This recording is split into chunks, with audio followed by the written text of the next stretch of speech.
If you have nothing in the fridge, you can still make a healthy, high-protein My dinner. favorite chicken nuggets, veggies into the air fryer. I love to have on hand those lightly breaded Costco chicken nuggets. They're really good, high in protein, low in calories. Live lettuce also stays a lot longer in the fridge. Avocados stay well in the fridge as well.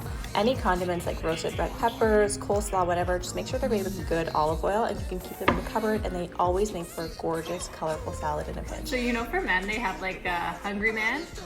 I think I'm calling this my hungry woman salad. Post-workout, high protein, good fuel. It's so good. It's so good. I can't make a business.